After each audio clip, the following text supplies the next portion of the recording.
Welcome back to Tech by Pike. Today we're going to talk about the benchmarking results of the Razer Blade 15-inch advanced model gaming laptop. This comes with the Intel 11th Gen i9-11900H processor, comes with a RTX 3080 with 16 gigs of VRAM graphics card, also comes with 32 gigs of RAM, 1 terabyte SSD, and it also has the 4K UHD 60 Hz panel. Really excited about having this laptop and sharing the results with you. And then I'm going to have some final thoughts at the end of this video. So let's get into it. In the unboxing video, I got a number of comments asking for screen wobble. What did that look like? How far did the screen open up to? And then also the flex in the screen. So we're going to go ahead and just test that out now and add it to this video. We're going to go ahead and open it. Not a lot of wobble. Very little flex. And then it opens up to, I don't know, maybe 130, 140 degrees, I'd say. Doesn't lay all the way flat, but I'm pretty safe in saying 130, between 130 and 140. Here's the built-in 1080p camera. I think it's pretty decent. I would still use an external if you were to do something other than Zoom or some kind of conferencing calls. Here's the keyboard test with the mic, built-in mic.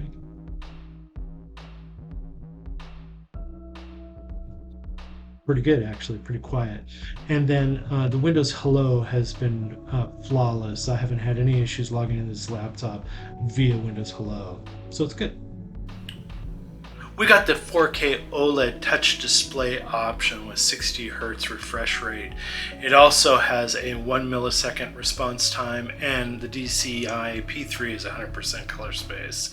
It's an absolute gorgeous screen, and as you can see, it has very vibrant colors.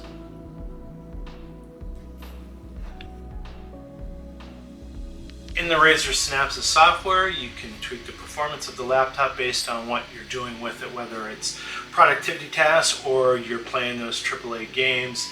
You can go to the Performance tab, you can configure the fan settings, also you can configure the CPU boost and the GPU boost. You can also configure the keyboard backlighting. It's a per key RGB, and you can tweak the colors based on your aesthetic or your mood or the type of game that you're playing at that time. Another way that you can tweak the graphics setting on the laptop is going to the NVIDIA control panel, and you can go in there and go from an integrated graphics setting to a dedicated graphics setting. Another thing you can do is actually connect an external monitor to the laptop through the HDMI port and bypass integrated graphics altogether and directly line to the RTX 3080 on this laptop. I have an external monitor which is 240 Hz, and that's what I've been doing when I am on my downtime and playing video games. So we're going to check these speakers out here, and we're using some no copyright music on YouTube, and we're going to start it out at 25% on volume. Let's check it out.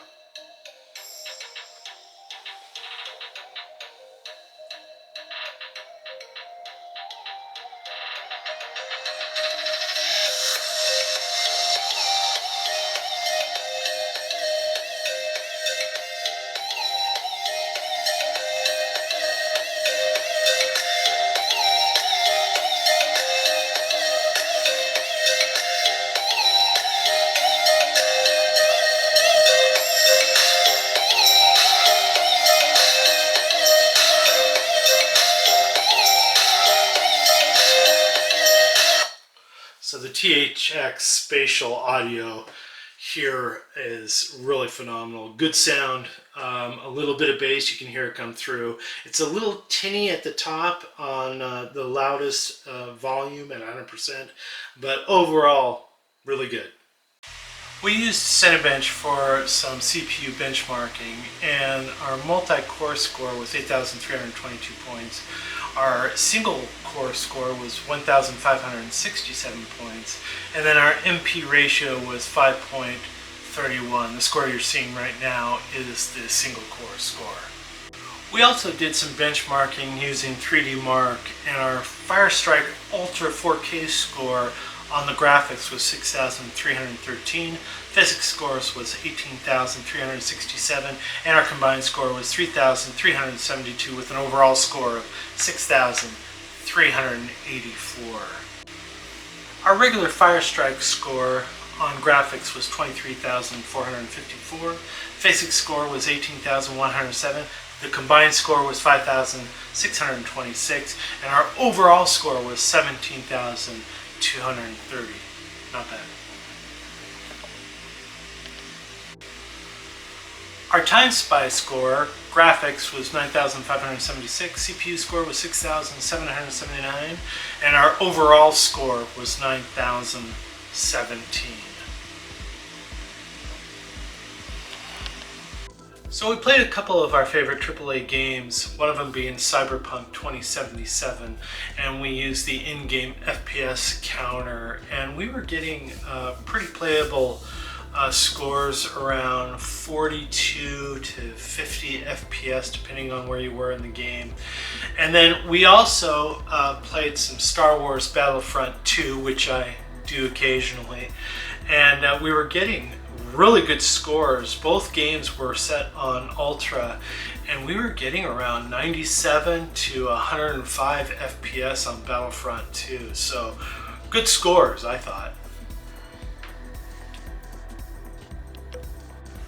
So we also used a couple of our in-game benchmarking tools with Shadow of the Tomb Raider and Red Dead Redemption. With Red Dead Redemption on ultra settings, we're getting around 52, 54 FPS, which is playable.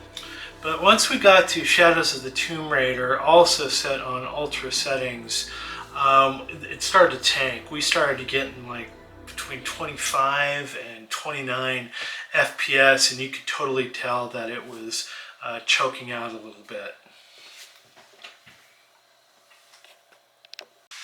We're testing the fan noise while benchmarking the laptop with Shadow of the Tomb Raider on ultra settings. I'm going to click on the power button here.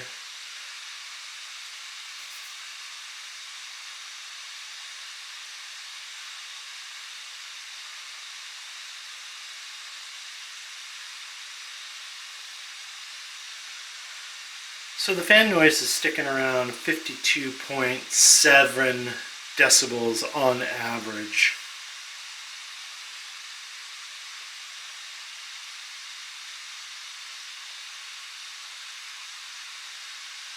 Yep.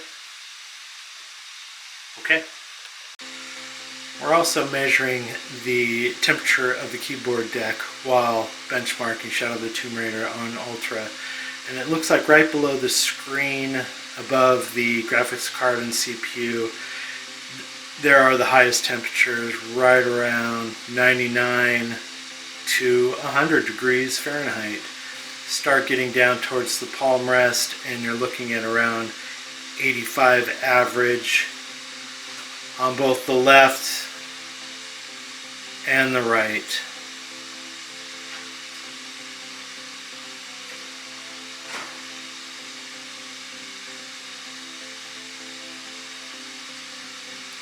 Even spiking up to 104 right below the screen. So we're going to take a look at the spreadsheet with the rest of our benchmarking for this particular laptop. And we're going to start out with Shadow of the Tomb Raider because that's where it started. The laptop really started to tank as far as our FPS and gaming experience. It was really, there was some high latency there, and it was really choppy on ultra settings. And with Shadow of the Tomb Raider, it was topping out at a max of 69 FPS and average 48, and then the minimum was at 40 140. With F1 2020, we did quite a bit better. Our max was 217 FPS with an average of 185 FPS. And then Red Dead Redemption, we also did pretty good with this laptop, maxing out at 128 FPS. Average was around 57 FPS. And just a reminder, this is on ultra settings with the benchmarking tool. And then we also used the benchmarking tool within Horizon Zero Dawn, and we did really good there with a maximum of 144 FPS with an average of 59 FPS on ultra settings. So not bad. The Razer Blade 15-inch advanced gaming / content creator laptop. I've really enjoyed having this here. It's probably one of the best Razer Blade laptops I've ever reviewed or had. It's really quite excellent. The 4K screen, the extra storage, just all the power underneath the hood here has just been excellent.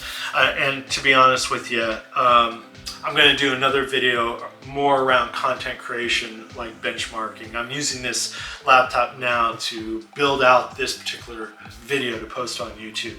So I might post some of that footage on the next one around this laptop. I'm also going to include in that particular video the application of the dbrand skin that I got just yesterday that I'm going to apply to this laptop. It's pretty awesome.